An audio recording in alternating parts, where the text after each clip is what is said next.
Hey guys, so today I'll be teaching you how to increase the flow of a paint pen. Now, with paint pens, the nibs, they're all sort of the same really, apart from like being different sizes and stuff, and they all tend to be made of like this sort of felty material. This nib's not from a Montana, this nib's from a Posca pen. Depending on the different brand of pen, they might have different types of nib. Like for example, I'm pretty sure a Molotow have a high flow nib, so it's just made from a different material, but I don't exactly know what. But the problem is with standard paint pen nibs, they're not particularly designed for paint. I mean, if you've heard of Zig, they do a glue pen, and it's literally just like any paint pen. It's literally just the same. It has the same valve system, same nib, and the same like I don't know, reservoir or whatever you want to call it. But yeah, it was one of those occasions where when you read something, it's just like, oh my god, why didn't I think of that before? That's just common sense. And I was reading on a forum, just in like a comments section, and a bunch of people were saying that they roughen up their nibs.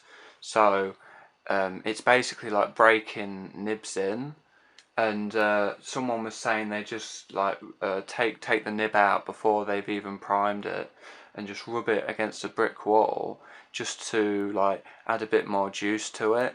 So what I do is I take the nib out and then pierce it a few times with a pin or a needle, and all that does, it's just making more paint or ink be able to go into the nib, because there's like a direct sort of like channel or river of paint going into the nib, so then it's going to increase the flow.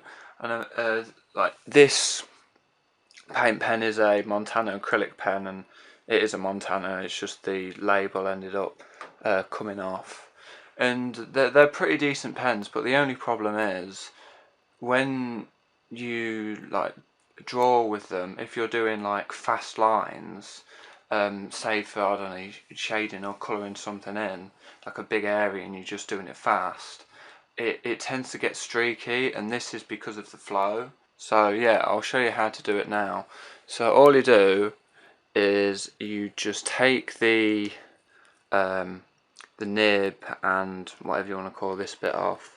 You have to turn it right, which is the opposite to how you'd normally undo something. I don't quite know why they do it like this, but and then you can't really see on the camera, but inside you can see the start of the nib, and you can either just push that through, or you can just grab it like this and then pull it out.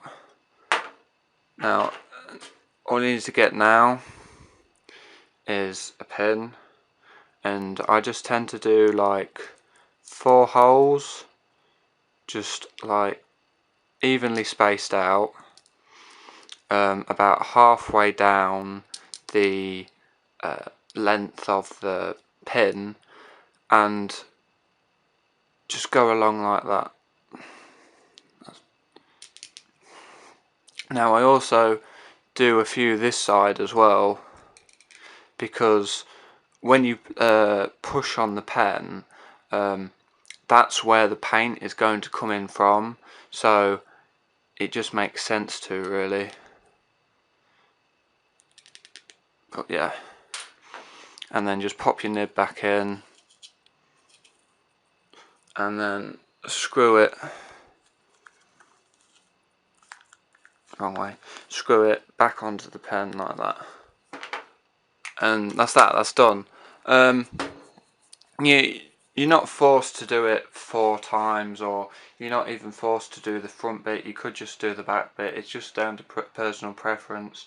But one thing I would say is, to find what you prefer, I'd stab a few holes in the front. I don't know, I'd say about 2 or something. Try that out. If it's not flowing enough, then stab a few more in, and then just keep going until you find what's right for you.